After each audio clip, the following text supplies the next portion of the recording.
Assalamualaikum warahmatullahi wabarakatuh. Perkenalkan, nama saya Prasetyo Darmawan dengan NIM 2203 Nah, di sini saya akan menjelaskan tentang apa itu kepemimpinan agribisnis. Nah, sebelum itu kita harus dulu nih kenal kepemimpinan agribisnis itu apa. Nah, pengertian kepemimpinan itu menurut Saros dan Bukatsu pada tahun 1996, kepemimpinan didefinisikan sebagai perilaku yang bertujuan untuk mempengaruhi orang lain agar berkontribusi pada tujuan yang disepakati bersama demi kepentingan individu maupun organisasi atau kebaikan bersama. Kemudian menurut Anderson pada tahun 1988, kepemimpinan berarti menggunakan kekuasaan untuk mempengaruhi pemikiran dan tindakan orang lain sedemikian rupa sehingga mencapai tujuan tertentu. Nah, tugas dari kepemimpinan yaitu berkaitan dengan kerja. Yang berkaitan dengan kerja itu mengambil inisiatif, kemudian mengatur langkah dan arah, kemudian memberikan informasi, kemudian memberikan dukungan, kemudian memberikan pemikiran dan mengambil suatu kesimpulan. Nah, tugas kepemimpinan yang berkaitan dengan kekompakan anggota yaitu mendorong, bersahabat, dan bersikap menerima. Kemudian mengungkapkan perasaan, bersikap mendamaikan, kemudian berkemampuan mengubah dan menyesuaikan pendapat, kemudian memperlancar pelaksanaan tugas, dan memberikan aturan main. Nah, kemudian ada fungsi-fungsi kepemimpinan meliputi kegiatan dan tindakan. Di antaranya yaitu pengambilan keputusan, pengembangan imajinasi, pendelegasian wewenang kepada bawahan, pengembangan kesetiaan para bawahan, pemerakarsaan, penggiatan dan pengendalian rencana-rencana, kemudian pemanfaatan sumber daya manusia dan sumber daya lainnya, kemudian pelaksanaan keputusan, pemberian dorongan kepada para pelaksana, kemudian pelaksanaan kontrol dan perbaikan kesalahan-kesalahan, kemudian pemberian tanda penghargaan kepada bawahan yang berprestasi. Jadi seorang pemimpin itu harus kayak mengapresiasi ataupun memberi penghargaan pada bawahan yang berpengaruh di tempat kerja kita ataupun yang berprestasi, yang bisa menguntungkan suatu perusahaan ataupun pencapaian kita. Kemudian ada pertanggungjawaban semua tindakan.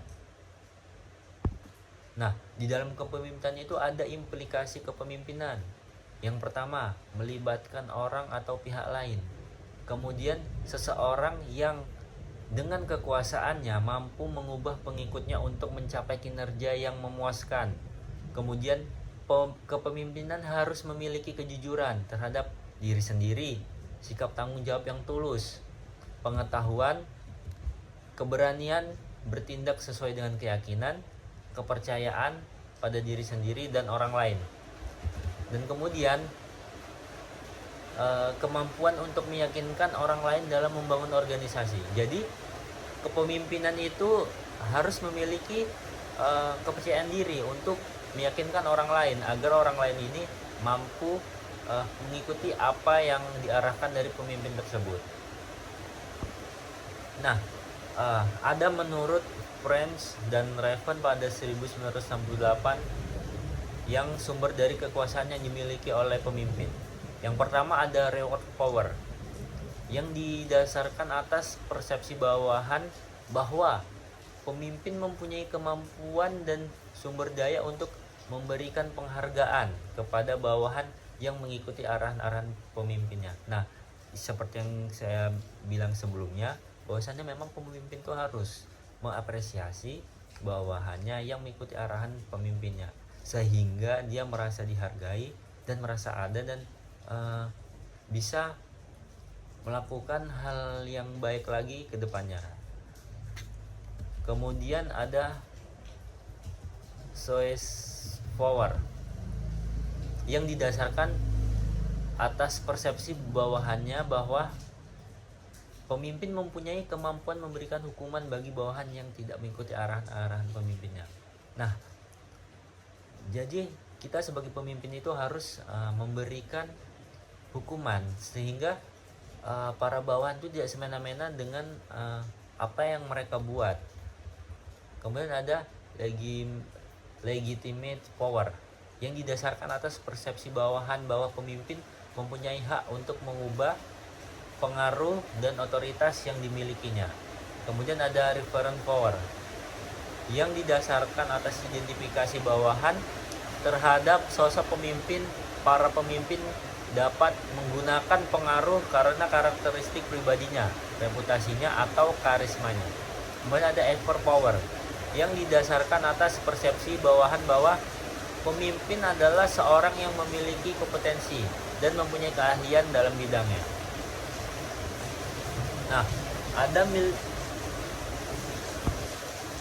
Mills dalam buku Effective Leadership and the Motivation of Human Resources pada tahun 1992 mengatakan bahwa tanggung jawab para pemimpin adalah yang pertama, menentukan tujuan pelaksanaan kerja realistas dalam antrian kuantitas, kualitas, keamanan, dan sebagainya.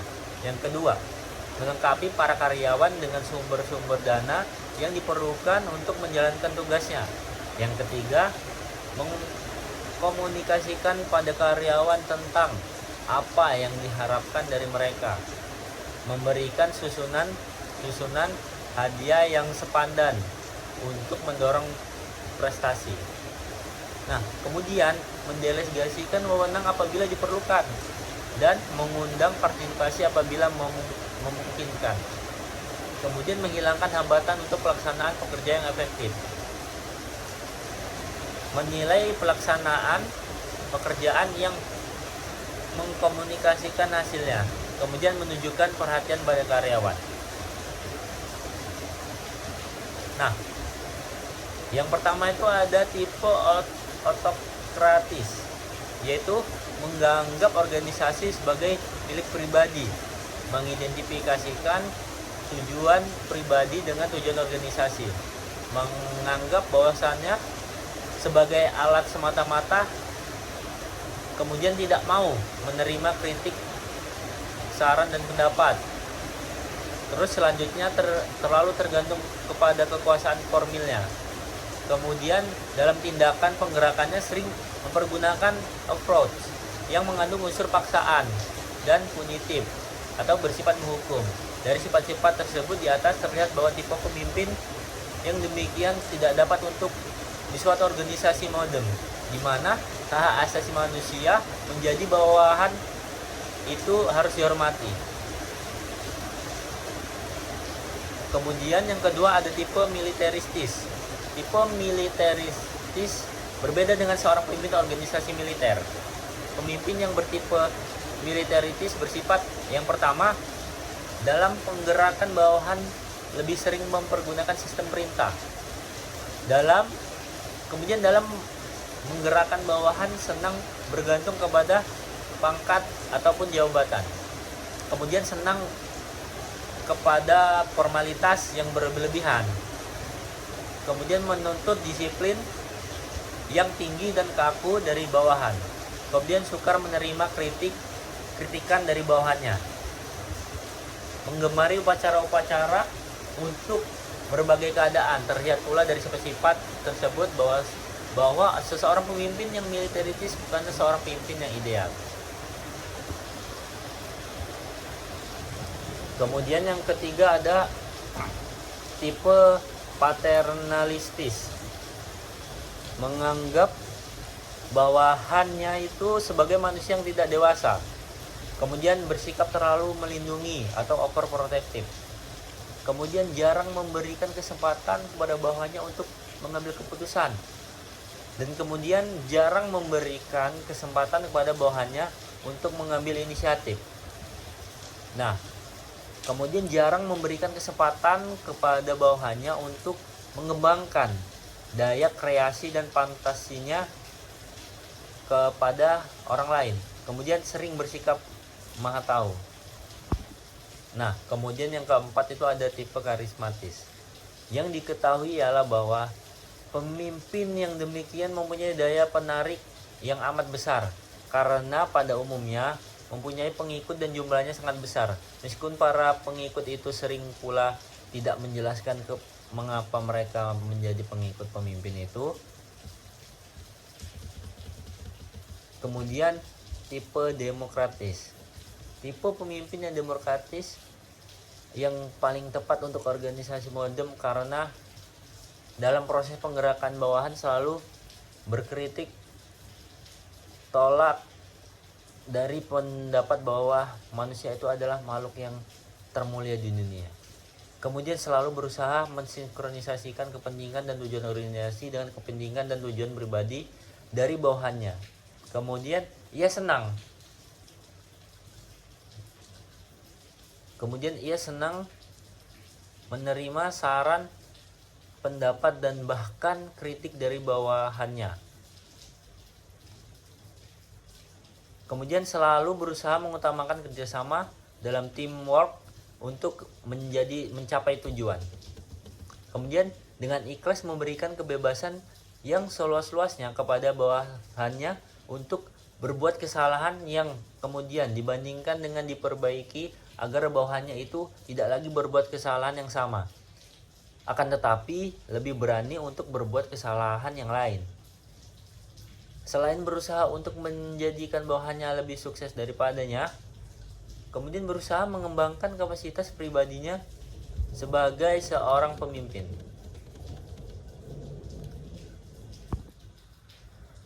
Kemudian ada menurut Hadarinawi secara operasional dapat dibedakan 5 fungsi pokok kepemimpinan. Yaitu yang pertama fungsi instruktif. Nah, pemimpin berfungsi sebagai komunikator yang menentukan apa isi perintah, bagaimana cara mengerjakan perintah, bila mana waktu memulai, melaksanakan dan melaporkan hasilnya, dan di mana tempat mengerjakan perintah agar keputusan dapat diwujudkan secara efektif, sehingga fungsi orang yang dipimpin hanyalah melaksanakan perintah. Kemudian fungsi konsulatif. Pemimpin dapat menggunakan fungsi konsulatif sebagai komunikasi dua arah. Hal tersebut digunakan manakala pemimpin dalam usaha menetapkan keputusan yang memerlukan bahan pertimbangan dan berkonsultasi dengan orang-orang yang dipimpinnya. Kemudian ada fungsi partisipasi. Dalam menjalankan fungsi partisipasi pemimpin berusaha mengaktifkan orang-orang yang dipimpinnya, baik dalam pengambilan keputusan maupun dalam melaksanakan. Setiap anggota kelompok memperoleh kesempatan yang sama untuk berpartisipasi dalam melaksanakan kegiatan yang dijabarkan dari tugas-tugas pokok sesuai dengan posisi masing-masing.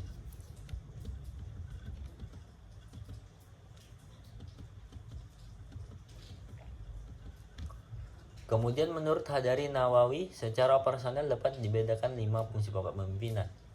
Nah, lanjut yang keempat, fungsi delegasi. Dalam menjalankan fungsi delegasi, pemimpin memberikan pelimpahan wewenang membuat atau menetapkan keputusan. Fungsi delegasi sebenarnya adalah kepercayaan seseorang pemimpin kepada orang yang diberi kepercayaan untuk melimpahkan wewenang dengan melaksanakannya secara bertanggung jawab. Fungsi delegasian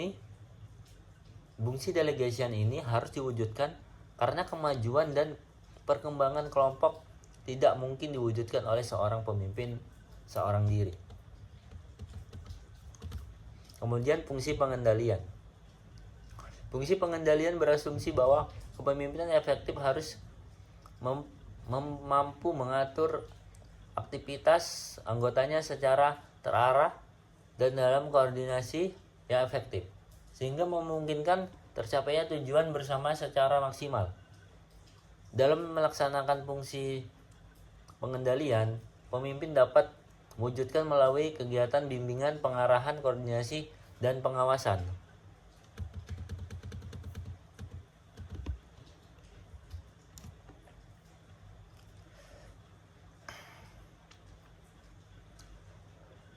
Nah, kemudian ada level dan keterampilan yang perlu dimiliki oleh kepemimpinan. Yaitu yang pertama ada level top leader atau top management. Pimpinan puncak misalnya direktur utama melakukan tugas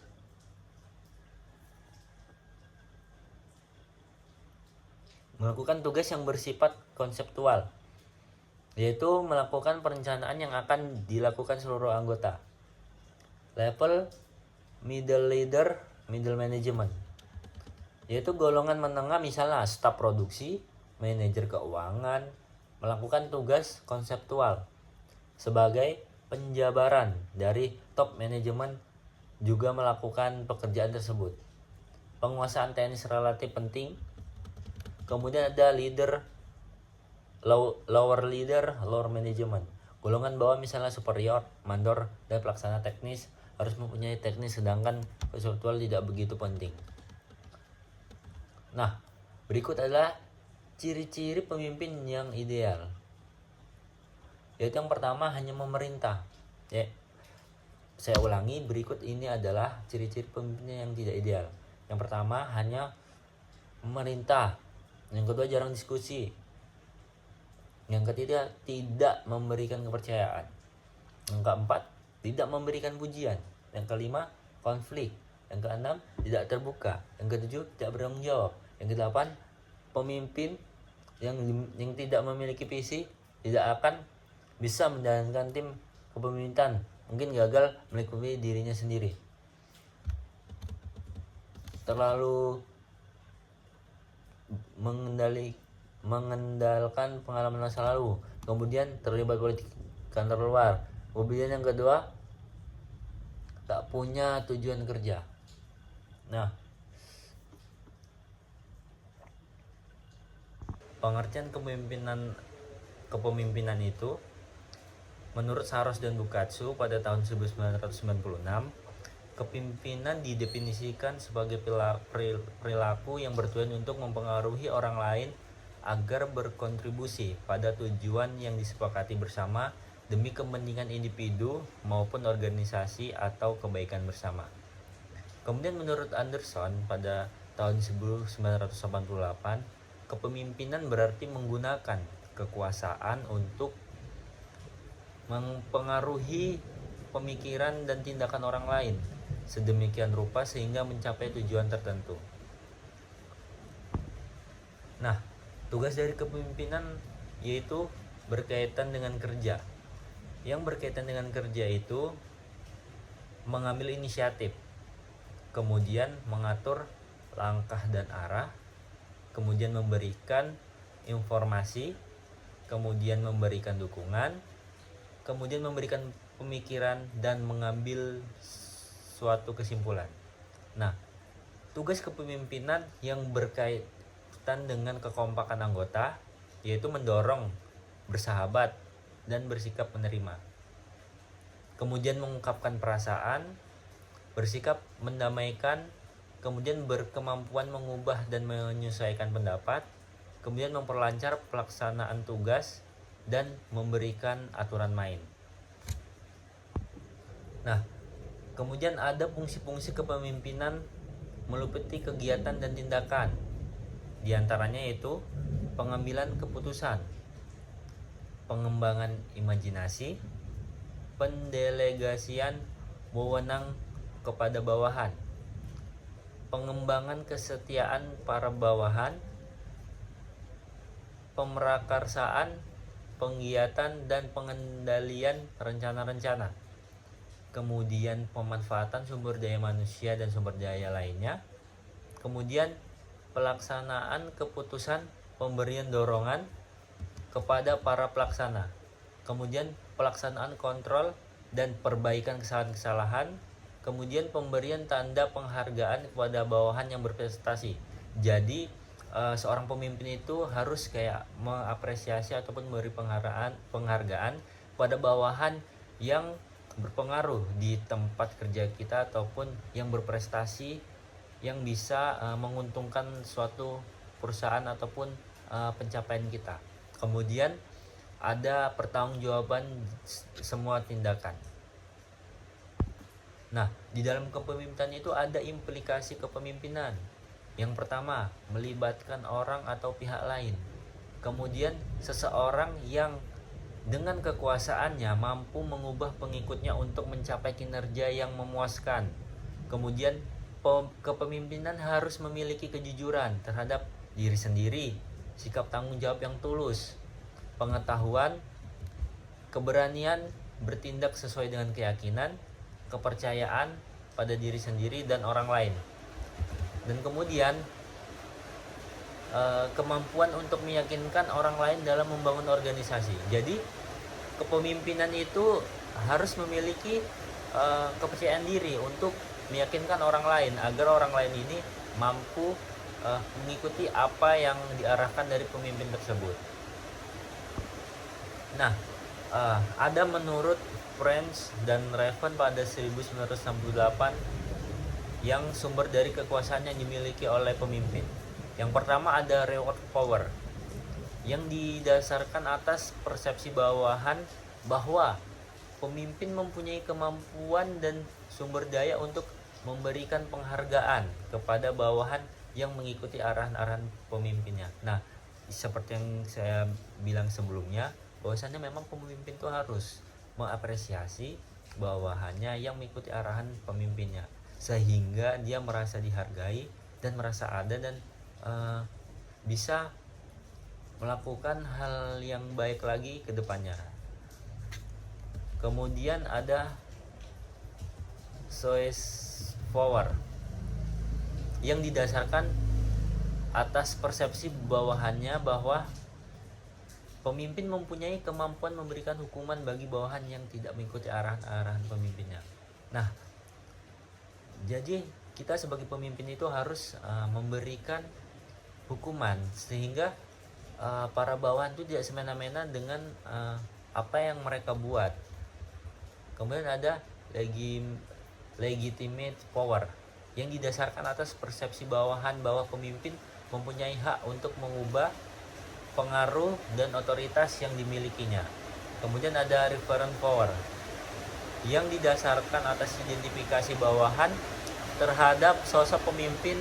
Para pemimpin dapat menggunakan pengaruh karena karakteristik pribadinya, reputasinya, atau karismanya.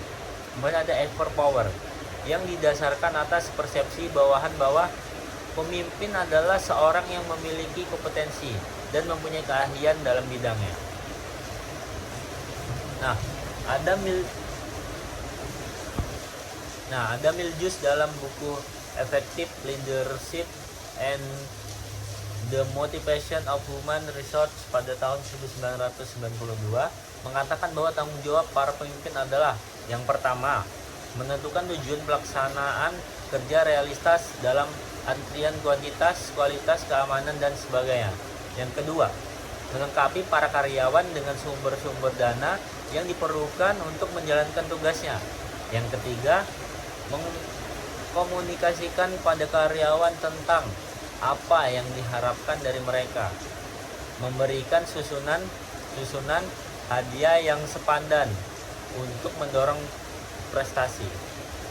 Nah, kemudian mendelegasikan wewenang apabila diperlukan dan mengundang partisipasi apabila memungkinkan.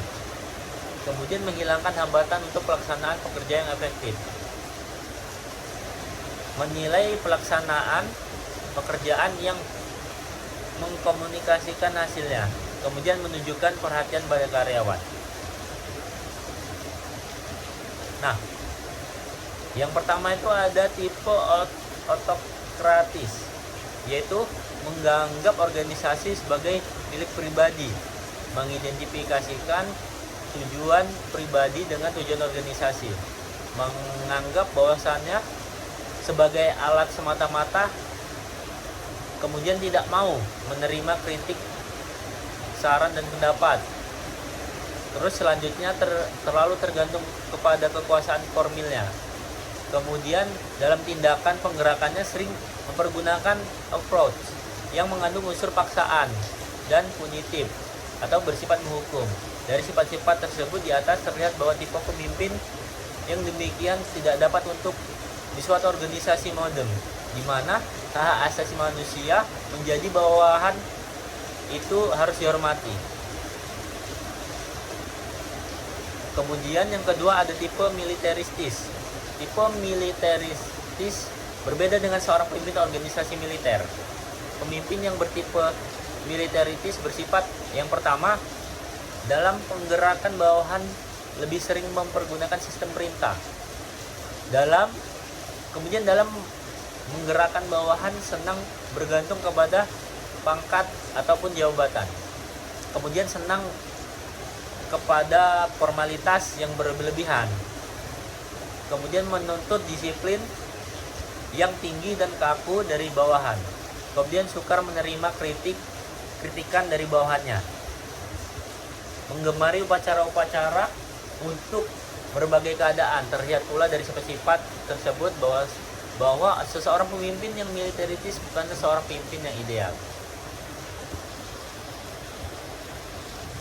Kemudian yang ketiga ada tipe paternalistis, menganggap bawahannya itu sebagai manusia yang tidak dewasa, kemudian bersikap terlalu melindungi atau overprotective, kemudian jarang memberikan kesempatan kepada bawahannya untuk mengambil keputusan, dan kemudian jarang memberikan kesempatan kepada bawahannya untuk mengambil inisiatif.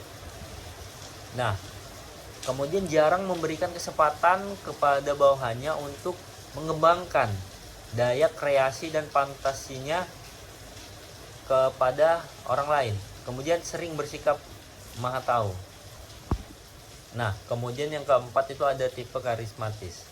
Yang diketahui ialah bahwa pemimpin yang demikian mempunyai daya penarik yang amat besar, karena pada umumnya mempunyai pengikut dan jumlahnya sangat besar. Meskipun para pengikut itu sering pula tidak menjelaskan mengapa mereka menjadi pengikut pemimpin itu. Kemudian tipe demokratis. Tipe pemimpin yang demokratis yang paling tepat untuk organisasi modern karena dalam proses penggerakan bawahan selalu berkritik tolak dari pendapat bahwa manusia itu adalah makhluk yang termulia di dunia. Kemudian selalu berusaha mensinkronisasikan kepentingan dan tujuan organisasi dengan kepentingan dan tujuan pribadi dari bawahannya. Kemudian ia senang menerima saran, pendapat dan bahkan kritik dari bawahannya. Kemudian selalu berusaha mengutamakan kerjasama dalam teamwork untuk mencapai tujuan. Kemudian dengan ikhlas memberikan kebebasan yang seluas-luasnya kepada bawahannya untuk berbuat kesalahan yang kemudian dibandingkan dengan diperbaiki agar bawahannya itu tidak lagi berbuat kesalahan yang sama. Akan tetapi lebih berani untuk berbuat kesalahan yang lain. Selain berusaha untuk menjadikan bawahannya lebih sukses daripadanya, kemudian berusaha mengembangkan kapasitas pribadinya sebagai seorang pemimpin.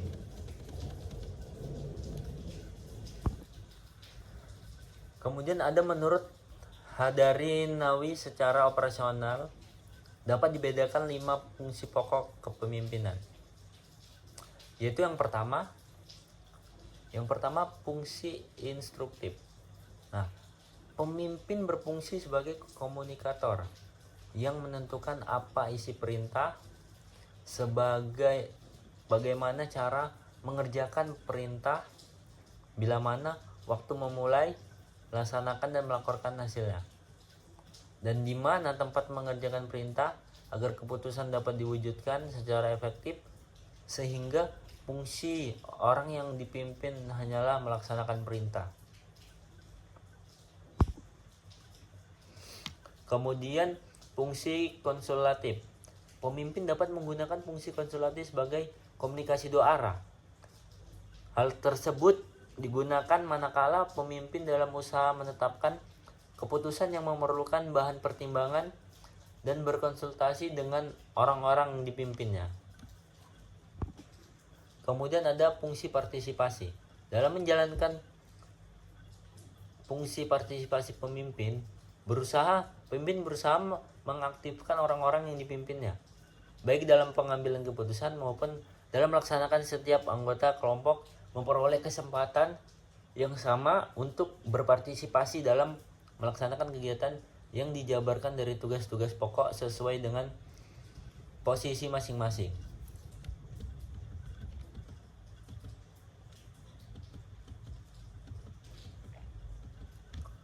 Kemudian menurut Hadari Nawawi, secara operasional dapat dibedakan 5 fungsi pokok pemimpinan. Nah, lanjut yang keempat, fungsi delegasi. Dalam menjalankan fungsi delegasi, pemimpin memberikan pelimpahan wewenang membuat atau menetapkan keputusan. Fungsi delegasi sebenarnya adalah kepercayaan seseorang pemimpin kepada orang yang diberi kepercayaan untuk melimpahkan wewenang dengan melaksanakannya secara bertanggung jawab. Fungsi delegasian ini harus diwujudkan karena kemajuan dan perkembangan kelompok tidak mungkin diwujudkan oleh seorang pemimpin seorang diri. Kemudian fungsi pengendalian. Fungsi pengendalian berasumsi bahwa kepemimpinan efektif harus mampu mengatur aktivitas anggotanya secara terarah dan dalam koordinasi yang efektif, sehingga memungkinkan tercapainya tujuan bersama secara maksimal. Dalam melaksanakan fungsi pengendalian, pemimpin dapat mewujudkan melalui kegiatan bimbingan, pengarahan, koordinasi, dan pengawasan.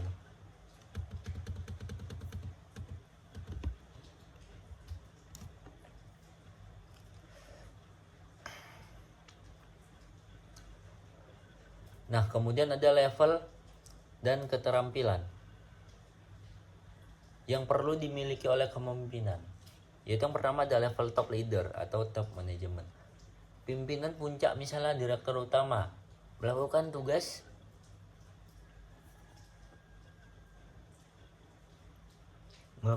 yang bersifat konseptual, yaitu melakukan perencanaan yang akan dilakukan seluruh anggota. Level middle leader, middle management, yaitu golongan menengah, misalnya staf produksi, manajer keuangan, melakukan tugas konseptual sebagai penjabaran dari top manajemen juga melakukan pekerjaan tersebut. Penguasaan teknis relatif penting. Kemudian ada leader, lower leader, lower management, golongan bawah, misalnya superior, mandor, dan pelaksana teknis harus mempunyai teknis, sedangkan konseptual tidak begitu penting. Nah, berikut adalah ciri-ciri pemimpin yang ideal. Yaitu yang pertama, hanya memerintah. Saya ulangi, berikut ini adalah ciri-ciri pemimpin yang tidak ideal. Yang pertama, hanya memerintah. Yang kedua, jarang diskusi. Yang ketiga, tidak memberikan kepercayaan. Yang keempat, tidak memberikan pujian. Yang kelima, konflik. Yang keenam, tidak terbuka. Yang ketujuh, tidak bertanggung jawab. Yang kedelapan, pemimpin yang tidak memiliki visi tidak akan bisa menjalankan tim kepemimpinan, mungkin gagal melingkupi dirinya sendiri. Terlalu mengendalikan pengalaman masa lalu, kemudian terlibat politik kantor luar. Kemudian yang kedua, tak punya tujuan kerja. Nah, pengertian kepemimpinan itu menurut Saros dan Bukatsu pada tahun 1996, kepemimpinan didefinisikan sebagai perilaku yang bertujuan untuk mempengaruhi orang lain agar berkontribusi pada tujuan yang disepakati bersama demi kepentingan individu maupun organisasi atau kebaikan bersama. Kemudian menurut Anderson pada tahun 1988, kepemimpinan berarti menggunakan kekuasaan untuk mempengaruhi pemikiran dan tindakan orang lain sedemikian rupa sehingga mencapai tujuan tertentu. Nah, tugas dari kepemimpinan yaitu berkaitan dengan kerja. Yang berkaitan dengan kerja itu mengambil inisiatif, kemudian mengatur langkah dan arah, kemudian memberikan informasi, kemudian memberikan dukungan, kemudian memberikan pemikiran dan mengambil suatu kesimpulan. Nah, tugas kepemimpinan yang berkaitan dengan kekompakan anggota yaitu mendorong, bersahabat, dan bersikap menerima. Kemudian mengungkapkan perasaan, bersikap mendamaikan, kemudian berkemampuan mengubah dan menyesuaikan pendapat, kemudian memperlancar pelaksanaan tugas dan memberikan aturan main. Nah, kemudian ada fungsi-fungsi kepemimpinan meliputi kegiatan dan tindakan. Di antaranya yaitu pengambilan keputusan, pengembangan imajinasi, pendelegasian wewenang kepada bawahan, pengembangan kesetiaan para bawahan, pemerakarsaan, penggiatan dan pengendalian rencana-rencana, kemudian pemanfaatan sumber daya manusia dan sumber daya lainnya, kemudian pelaksanaan keputusan, pemberian dorongan kepada para pelaksana, kemudian pelaksanaan kontrol dan perbaikan kesalahan-kesalahan, kemudian pemberian tanda penghargaan kepada bawahan yang berprestasi. Jadi seorang pemimpin itu harus kayak mengapresiasi ataupun memberi penghargaan pada bawahan yang berpengaruh di tempat kerja kita ataupun yang berprestasi, yang bisa menguntungkan suatu perusahaan ataupun pencapaian kita. Kemudian ada pertanggungjawaban semua tindakan. Nah, di dalam kepemimpinan itu ada implikasi kepemimpinan. Yang pertama, melibatkan orang atau pihak lain. Kemudian seseorang yang dengan kekuasaannya mampu mengubah pengikutnya untuk mencapai kinerja yang memuaskan. Kemudian kepemimpinan harus memiliki kejujuran terhadap diri sendiri, sikap tanggung jawab yang tulus, pengetahuan, keberanian bertindak sesuai dengan keyakinan, kepercayaan pada diri sendiri dan orang lain. Dan kemudian kemampuan untuk meyakinkan orang lain dalam membangun organisasi. Jadi kepemimpinan itu harus memiliki kepercayaan diri untuk meyakinkan orang lain agar orang lain ini mampu mengikuti apa yang diarahkan dari pemimpin tersebut. Nah, ada menurut French dan Raven pada 1968 yang sumber dari kekuasaan yang dimiliki oleh pemimpin. Yang pertama ada reward power yang didasarkan atas persepsi bawahan bahwa pemimpin mempunyai kemampuan dan sumber daya untuk memberikan penghargaan kepada bawahan yang mengikuti arahan-arahan pemimpinnya. Nah, seperti yang saya bilang sebelumnya, bahwasannya memang pemimpin itu harus mengapresiasi bawahannya yang mengikuti arahan pemimpinnya, sehingga dia merasa dihargai dan merasa ada dan bisa melakukan hal yang baik lagi ke depannya. Kemudian ada choice power yang didasarkan atas persepsi bawahannya bahwa pemimpin mempunyai kemampuan memberikan hukuman bagi bawahan yang tidak mengikuti arahan-arahan pemimpinnya.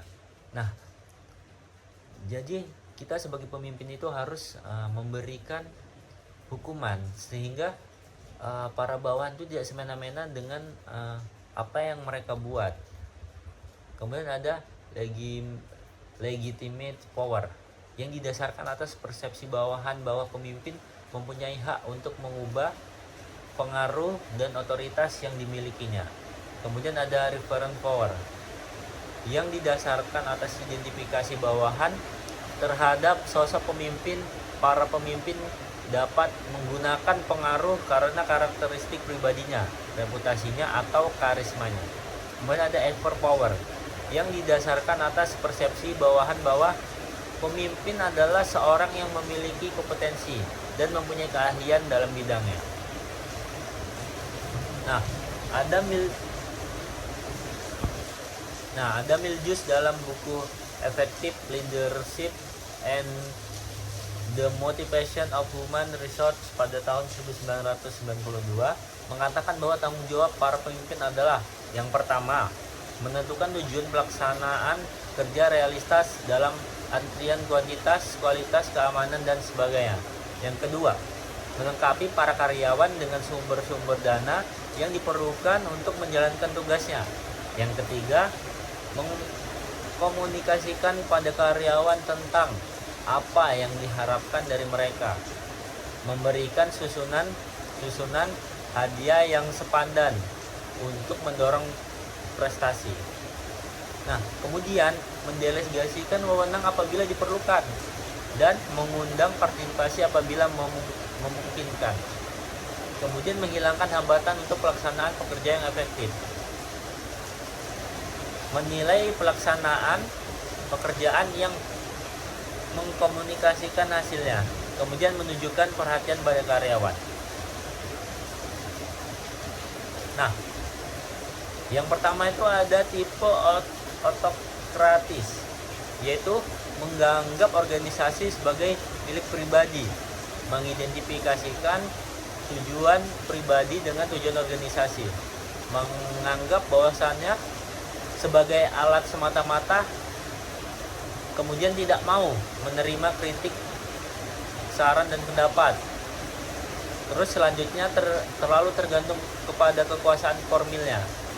Kemudian dalam tindakan penggerakannya sering mempergunakan approach yang mengandung unsur paksaan dan punitif atau bersifat menghukum. Dari sifat-sifat tersebut di atas terlihat bahwa tipe pemimpin yang demikian tidak dapat untuk di suatu organisasi modern, di mana hak asasi manusia menjadi bawahan itu harus dihormati. Kemudian yang kedua ada tipe militeristis. Tipe militeristis berbeda dengan seorang pemimpin organisasi militer. Pemimpin yang bertipe militeristis bersifat yang pertama, dalam penggerakan bawahan lebih sering mempergunakan sistem perintah. Kemudian dalam menggerakkan bawahan senang bergantung kepada pangkat ataupun jabatan. Kemudian senang kepada formalitas yang berlebihan. Kemudian menuntut disiplin yang tinggi dan kaku dari bawahan. Kemudian sukar menerima kritikan dari bawahannya. Menggemari upacara-upacara untuk berbagai keadaan. Terlihat pula dari sifat-sifat tersebut bahwa seseorang pemimpin yang militeristis bukanlah seorang pemimpin yang ideal. Kemudian yang ketiga ada tipe paternalistis, menganggap bawahannya itu sebagai manusia yang tidak dewasa, kemudian bersikap terlalu melindungi atau overprotective, kemudian jarang memberikan kesempatan kepada bawahannya untuk mengambil keputusan, dan kemudian jarang memberikan kesempatan kepada bawahannya untuk mengambil inisiatif. Nah, kemudian jarang memberikan kesempatan kepada bawahannya untuk mengembangkan daya kreasi dan fantasinya kepada orang lain. Kemudian sering bersikap maha tahu. Nah, kemudian yang keempat itu ada tipe karismatis. Yang diketahui ialah bahwa pemimpin yang demikian mempunyai daya penarik yang amat besar, karena pada umumnya mempunyai pengikut dan jumlahnya sangat besar. Meskipun para pengikut itu sering pula tidak menjelaskan mengapa mereka menjadi pengikut pemimpin itu. Kemudian tipe demokratis. Tipe pemimpin yang demokratis yang paling tepat untuk organisasi modern karena dalam proses penggerakan bawahan selalu berkritik, tolak, dari pendapat bahwa manusia itu adalah makhluk yang termulia di dunia. Kemudian selalu berusaha mensinkronisasikan kepentingan dan tujuan organisasi dengan kepentingan dan tujuan pribadi dari bawahannya. Kemudian ia senang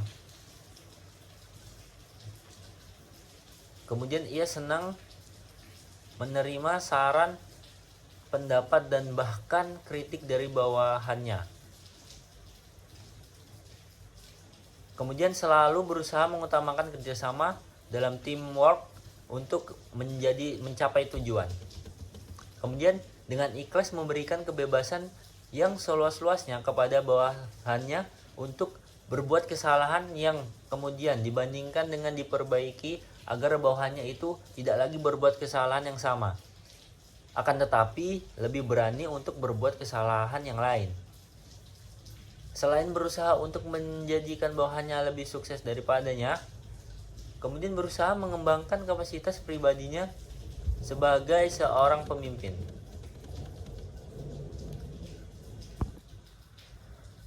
Kemudian ada menurut Hadarinawi secara operasional dapat dibedakan 5 fungsi pokok kepemimpinan.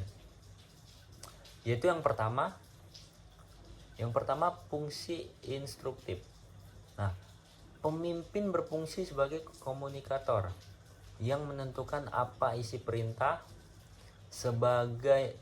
bagaimana cara mengerjakan perintah, bila mana waktu memulai, melaksanakan dan melaporkan hasilnya, dan di mana tempat mengerjakan perintah agar keputusan dapat diwujudkan secara efektif, sehingga fungsi orang yang dipimpin hanyalah melaksanakan perintah.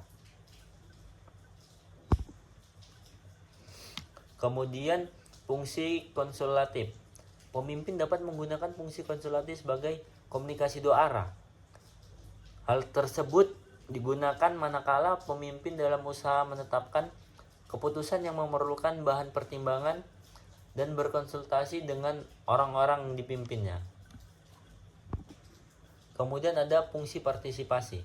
Dalam menjalankan fungsi partisipasi pemimpin berusaha mengaktifkan orang-orang yang dipimpinnya, baik dalam pengambilan keputusan maupun dalam melaksanakan. Setiap anggota kelompok memperoleh kesempatan yang sama untuk berpartisipasi dalam melaksanakan kegiatan yang dijabarkan dari tugas-tugas pokok sesuai dengan posisi masing-masing.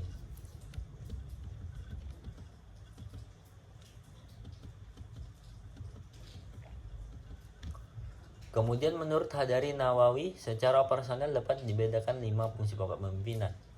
Nah, lanjut yang keempat, fungsi delegasi. Dalam menjalankan fungsi delegasi, pemimpin memberikan pelimpahan wewenang, membuat atau menetapkan keputusan. Fungsi delegasi sebenarnya adalah kepercayaan seseorang pemimpin kepada orang yang diberi kepercayaan untuk melimpahkan wewenang dengan melaksanakannya secara bertanggung jawab. Fungsi delegasian ini harus diwujudkan karena kemajuan dan perkembangan kelompok tidak mungkin diwujudkan oleh seorang pemimpin seorang diri. Kemudian fungsi pengendalian. Fungsi pengendalian berasumsi bahwa kepemimpinan efektif harus mampu mengatur aktivitas anggotanya secara terarah dan dalam koordinasi yang efektif, sehingga memungkinkan tercapainya tujuan bersama secara maksimal. Dalam melaksanakan fungsi pengendalian, pemimpin dapat mewujudkan melalui kegiatan bimbingan, pengarahan, koordinasi, dan pengawasan.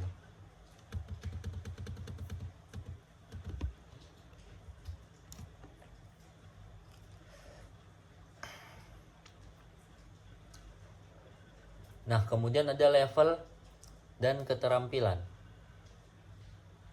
yang perlu dimiliki oleh kepemimpinan. Yaitu yang pertama ada level top leader atau top management. Pimpinan puncak, misalnya direktur utama, melakukan tugas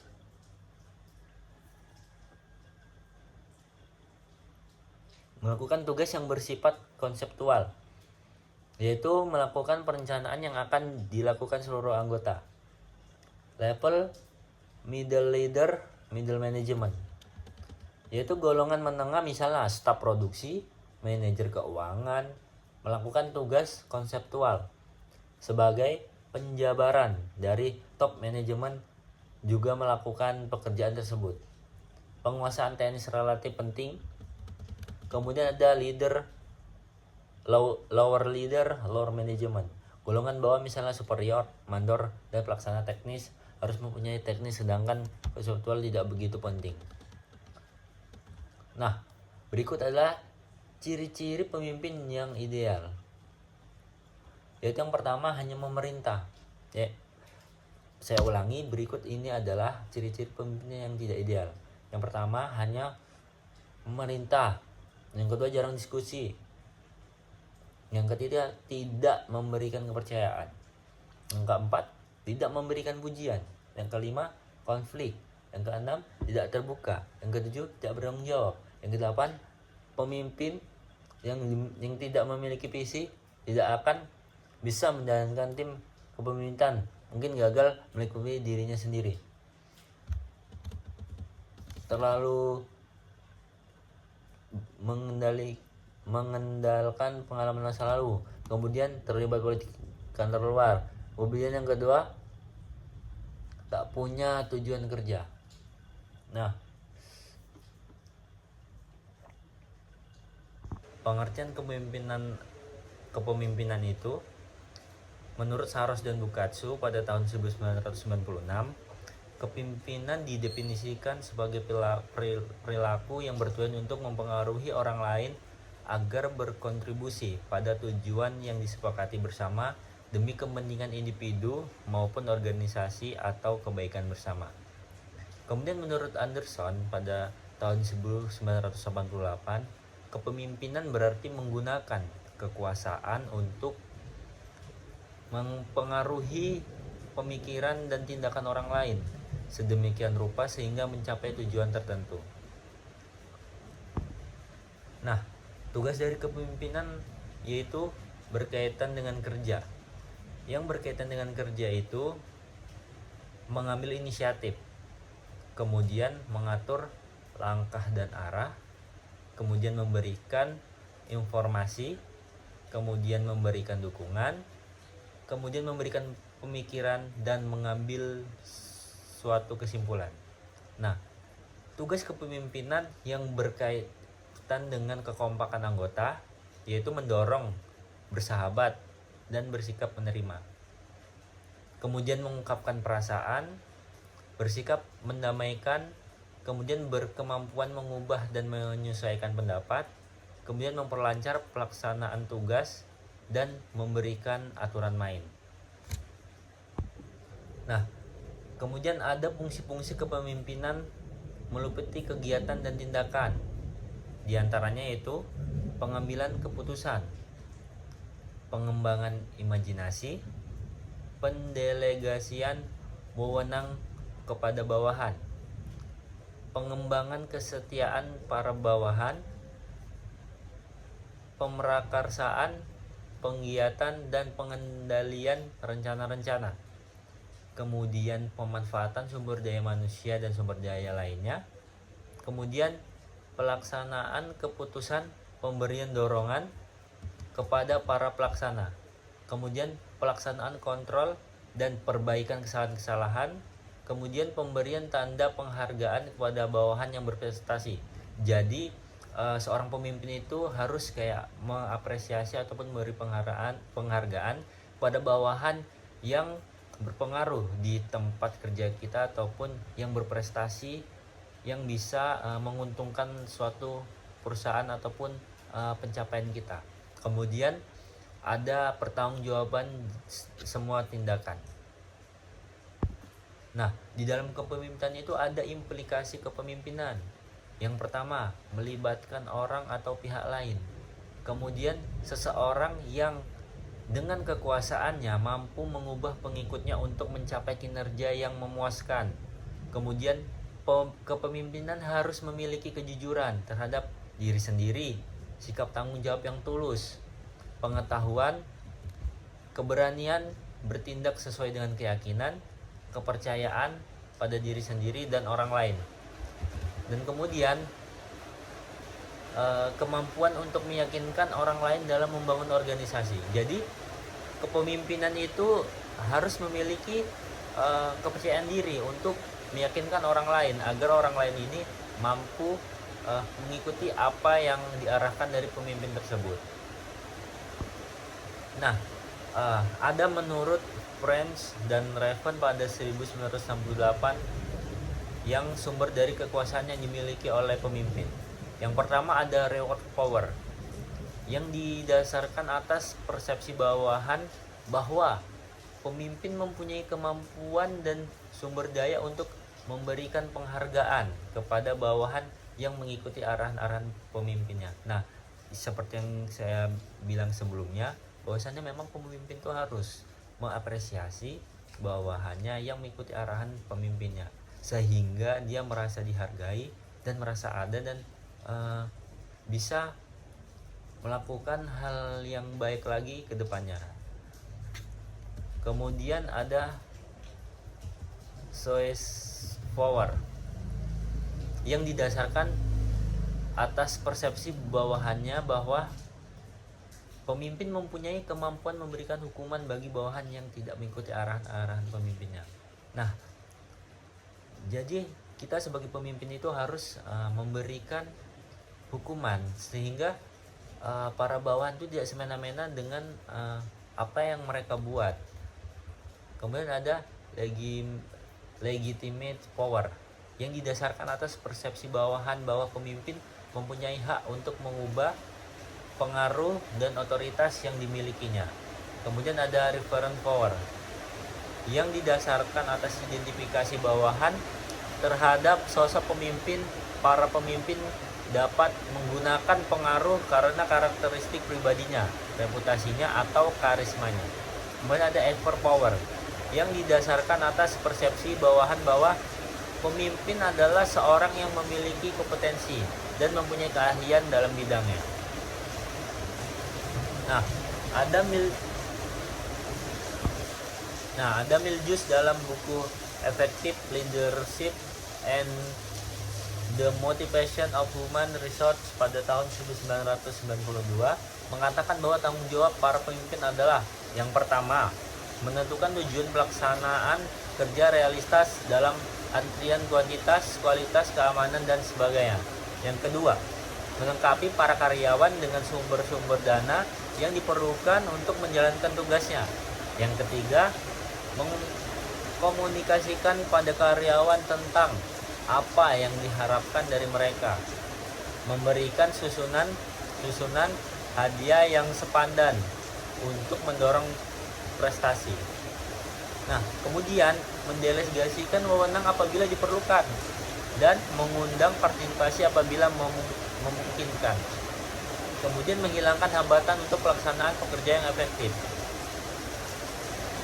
Menilai pelaksanaan pekerjaan yang mengkomunikasikan hasilnya, kemudian menunjukkan perhatian pada karyawan. Nah, yang pertama itu ada tipe autokratis, yaitu menganggap organisasi sebagai milik pribadi, mengidentifikasikan tujuan pribadi dengan tujuan organisasi, menganggap bahwasannya sebagai alat semata-mata, kemudian tidak mau menerima kritik, saran, dan pendapat. Terus selanjutnya terlalu tergantung kepada kekuasaan formilnya. Kemudian dalam tindakan penggerakannya sering mempergunakan approach yang mengandung unsur paksaan dan punitif atau bersifat menghukum. Dari sifat-sifat tersebut di atas terlihat bahwa tipe pemimpin yang demikian tidak dapat untuk di suatu organisasi modern, di mana hak asasi manusia menjadi bawahan itu harus dihormati. Kemudian yang kedua ada tipe militeristis. Tipe militeristis berbeda dengan seorang pemimpin organisasi militer. Pemimpin yang bertipe militeristis bersifat yang pertama, dalam penggerakan bawahan lebih sering mempergunakan sistem perintah. Dalam menggerakkan bawahan senang bergantung kepada pangkat ataupun jabatan. Kemudian senang kepada formalitas yang berlebihan. Kemudian menuntut disiplin yang tinggi dan kaku dari bawahan. Kemudian sukar menerima kritikan dari bawahannya. Menggemari upacara-upacara untuk berbagai keadaan. Terlihat pula dari sifat tersebut bahwa seseorang pemimpin yang militeristis bukanlah seorang pemimpin yang ideal. Kemudian yang ketiga ada tipe paternalistis, menganggap bawahannya itu sebagai manusia yang tidak dewasa. Kemudian bersikap terlalu melindungi atau overprotective. Kemudian jarang memberikan kesempatan kepada bawahannya untuk mengambil keputusan.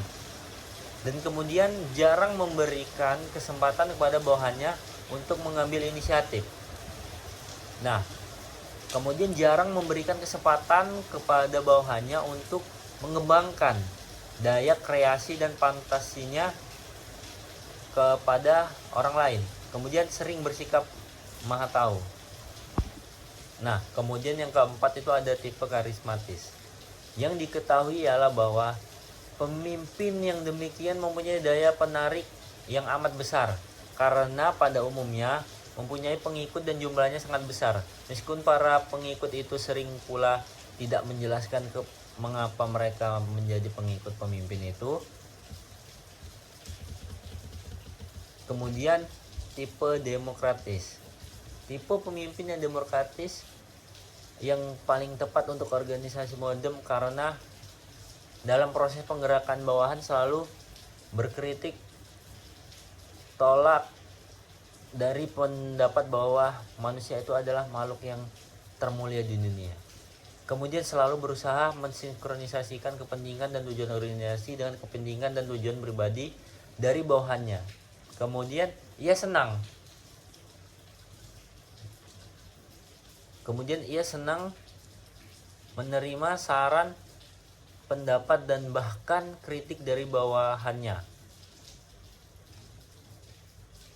Kemudian selalu berusaha mengutamakan kerjasama dalam teamwork untuk mencapai tujuan. Kemudian dengan ikhlas memberikan kebebasan yang seluas-luasnya kepada bawahannya untuk berbuat kesalahan yang kemudian dibandingkan dengan diperbaiki agar bawahannya itu tidak lagi berbuat kesalahan yang sama. Akan tetapi lebih berani untuk berbuat kesalahan yang lain.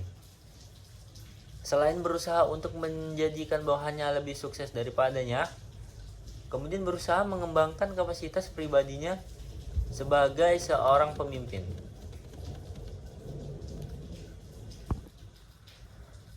Kemudian ada menurut Hadarinawi secara operasional dapat dibedakan 5 fungsi pokok kepemimpinan. Yaitu yang pertama fungsi instruktif. Nah, pemimpin berfungsi sebagai komunikator yang menentukan apa isi perintah, bagaimana cara mengerjakan perintah, bila mana waktu memulai, melaksanakan dan melaporkan hasilnya, dan di mana tempat mengerjakan perintah agar keputusan dapat diwujudkan secara efektif, sehingga fungsi orang yang dipimpin hanyalah melaksanakan perintah. Kemudian fungsi konsulatif. Pemimpin dapat menggunakan fungsi konsulatif sebagai komunikasi dua arah. Hal tersebut digunakan manakala pemimpin dalam usaha menetapkan keputusan yang memerlukan bahan pertimbangan dan berkonsultasi dengan orang-orang yang dipimpinnya. Kemudian ada fungsi partisipasi. Dalam menjalankan fungsi partisipasi pemimpin berusaha mengaktifkan orang-orang yang dipimpinnya, baik dalam pengambilan keputusan maupun dalam melaksanakan. Setiap anggota kelompok memperoleh kesempatan yang sama untuk berpartisipasi dalam melaksanakan kegiatan yang dijabarkan dari tugas-tugas pokok sesuai dengan posisi masing-masing. Nah, Mungkin itu saja yang bisa saya sampaikan mengenai pengenalan kepemimpinan agribisnis. Lebih dan kurang saya mohon maaf. Wabillahi taufiq wal hidayah. Assalamualaikum warahmatullahi wabarakatuh.